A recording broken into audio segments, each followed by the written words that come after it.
ಈಗ ಪತ್ರಿಕಾಗೋಷ್ಠಿ ಕರೆದಿರುವ ಉದ್ದೇಶ ಏನು ಅಂತಂದರೆ, 3 ದಿನಗಳ ಹಿಂದೆ ಇದೇ ವೀರೇಶ್ ಚಿತ್ರಮಂದಿರದಲ್ಲಿ ಕುಲದಲ್ಲಿ ಕೀಳ್ಯಾವುದೋ ಚಿತ್ರದ ಪ್ರಮೋಷನ್ ಪತ್ರಿಕಾಗೋಷ್ಠಿ ನಡೆಯಿತು 29ನೇ ತಾರೀಕು ಸಂಜೆ. ಆಗ ಚಿತ್ರದ ನಾಯಕ ನಟ ಯಾವುದೋ ಒಂದು ಕೇಸಲ್ಲಿ ಅರೆಸ್ಟ್ ಆಗಿ ಮತ್ತು ಕೆಲವು ನಮ್ಮ ಸೀನಿಯರ್ ನಟರುಗಳ ಬಗ್ಗೆ ಅವಹೇಳನಕಾರಿಯಾಗಿ ಮಾತಾಡಿರೋದೆಲ್ಲ ವೈರಲ್ ಆಗಿದ್ದರಿಂದ ನಾವು ಅಮಾಯಕವಾದಂಥ ನಿರ್ಮಾಪಕ ಹೊಸಬರ ಮೇಲೆ ಹಣ ಹೂಡಿ ಹಲವು ಕೋಟಿಗಳನ್ನ ಇನ್ವೆಸ್ಟ್ ಮಾಡಿರುವಂಥ ನಿರ್ಮಾಪಕ ಬೀದಿ ಬರಬಾರ್ದು ಅನ್ನೋ ಒಂದೇ ಉದ್ದೇಶದಿಂದ, ಎಷ್ಟೇ ಕೆಲಸ ಕಾರ್ಯ ಇದ್ದರೂ ನನಗೆ ಆರೋಗ್ಯ ಸರಿ ಇಲ್ಲದೆ ಇದ್ರೂ ನಾನು ಅವತ್ತು ಬಂದು ಪತ್ರಿಕಾಗೋಷ್ಠಿಗೆ ಬಂದಿದ್ದೆ. ತಡ ಆಯಿತು. ತಡ ಆದಮೇಲೆ ನನಗೆ ಮೈಕ್ ಕೊಟ್ಟರು.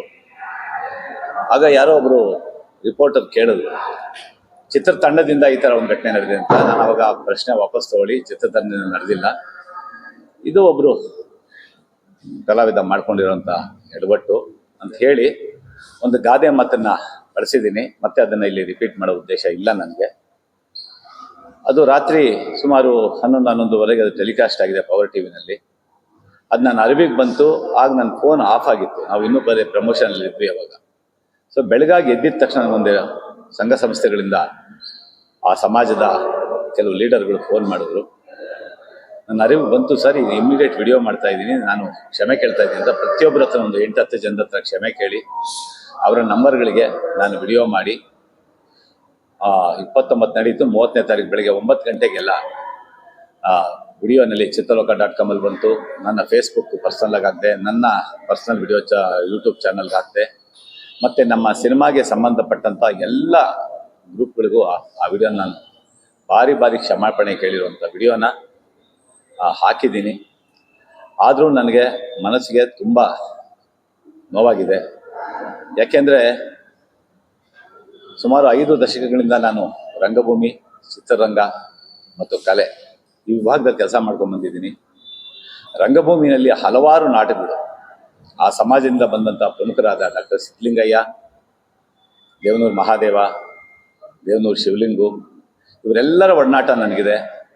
ಹಿರಿಯ ಅಧಿಕಾರಿಗಳಾದ ಸುಭಾಷ್ ವರ್ಣಿ, ಮಾಲಗಿತ್ತಿ ಸಾಹೇಬ್, ಬಸವರಾಜ ಮಾಲಗಿತ್ತಿ ಸಾಹೇಬರು, ಮತ್ತು ದಿವಂಗತ ಶಿವರಾಮ್ ಅವರು, ಹೀಗೆ ಹಲವು ಆ ಸಮಾಜದ ಹಿತಚಿಂತಕರು ಮತ್ತು ಗಣ್ಯರು, ಬರಹಗಾರರು, ಲೇಖಕರು ಮತ್ತು ಅಧಿಕಾರಿಗಳು ಎಲ್ಲರ ಒಡನಾಟ ನನಗಿದೆ.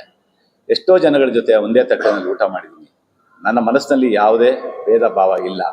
ಅದಕ್ಕೋಸ್ಕರ ಮತ್ತೆ ಮೊನ್ನೆ ನಡೆದಂಥ ಪತ್ರಿಕಾಗೋಷ್ಠಿಯ ಜಾಗದಲ್ಲೇ ಅವತ್ತಿದ್ದರು ನಮ್ಮ ಡೈರೆಕ್ಟರ್ ರಾಮನಾರಾಯಣ್ ಇದ್ದರು, ನಮ್ಮ ಪ್ರೊಡ್ಯೂಸರು ಸಂತೋಷ್ ಇದ್ದರು. ಅವರ ಸಮ್ಮುಖದಲ್ಲೇ ನಮ್ಮ ಇದರ ಸಲುವಾಗಿ ವಾಣಿಜ್ಯ ಮಂಡಳಿಗೆ ಹೋಗಿ ಪ್ರತಿಭಟನೆ ನಡೆದಿದೆ. ಅಲ್ಲಿಗೆ ಲೆಟರ್ ಕೊಟ್ಟಿದೆ. ಹಿಂದೆ ನಮಗೆ ನಾನು ಗುರುಗಳೇ ಅಂತ ಮೇಷ್ಟೆ ಅಂತ ಕರಿತಿದ್ದೆ. ಕವಿ ಡಾಕ್ಟರ್ ಸಿದ್ಧಲಿಂಗಯ್ಯ ಅವರು ಅದೇ ಸಮಾಜದಿಂದ ಬಂದವರು. ಮತ್ತು ಆ ಸಮಾಜದ ಪದ ಉಪಯೋಗಿಸಬಾರ್ದು ಅಂತ ನಾನು ತೀರ್ಮಾನ ಮಾಡಿದ್ದೀನಿ. ಅವ್ರು ಯಾವಾಗಲೂ ಪ್ರೀತಿಯಿಂದ ಸುಬಣ್ಣ ಅನ್ನೋರು ನನಗೆ, ಡಾಕ್ಟರ್ ಸಿದ್ಧಲಿಂಗಯ್ಯ ಅವರು.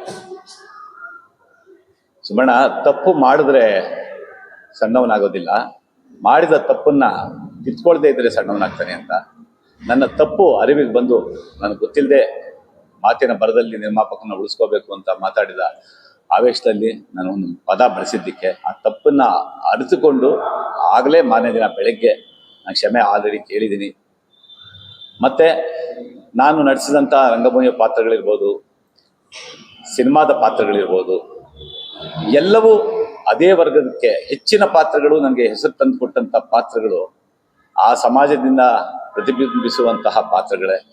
ಅದೇ ರೀತಿಯ ಒಂದು ಪಾತ್ರ ಈಗ ನಾನು ಕುಲದಲ್ಲಿ ಕೀಳ್ಯಾವುದೋ ಚಿತ್ರದಲ್ಲೂ ಮಾಡಿದ್ದೀನಿ.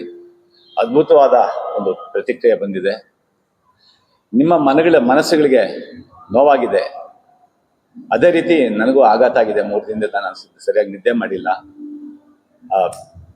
ಭಾಳ ಹಿರಿಯರು, ಸಂಘ ಸಂಸ್ಥೆಯ ಮುಖಂಡರು ನನ್ನ ಮಾತನ್ನ ತಗೊಂಡಿದ್ದಾರೆ, ವಿಡಿಯೋ ಮಾಡಿ ಹಾಕಿ ಅಂತ ಹೇಳಿದ್ದಾರೆ. ಆದ್ರೂ ಕೆಲವರು ಪದೇ ಫೋನ್ ಮಾಡ್ತಾ ಇದ್ದಾರೆ. ಹೀಗಾಗಿ ನಾನು ಯಾರಿಗೂ ಫೋನ್ಗೆ ಸಿಗ್ತಾ ಇಲ್ಲ.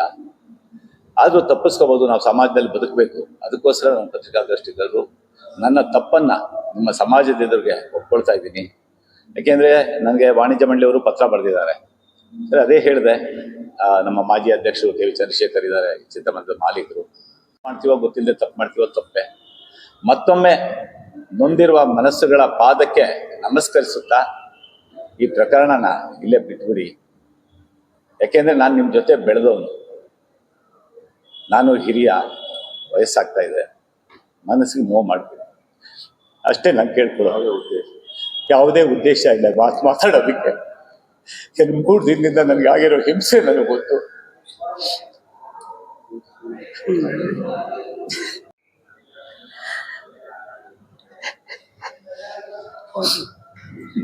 ಐದು ದಶಕಗಳಿಂದ ಎಲ್ಲ ರೀತಿ ಗೆಳೆಯರು ನನ್ನ ಜೊತೆ ಇದ್ದಾರೆ. ಕನ್ನಡದ ಪ್ರಾಧಿಕಾರದ ಅಧ್ಯಕ್ಷರಾಗಿದ್ದರು ಸಿದ್ಧಲಿಂಗ ಅವರು, ಪ್ರೀತಿಯಿಂದ ನನಗಿನ್ನ ಹಿರಿಯರು, ಅವರು ಸುಬ್ಬಣ್ಣ ಅಂತ ಮಾತಾಡಿಸ್ತಾ ಇದ್ರು.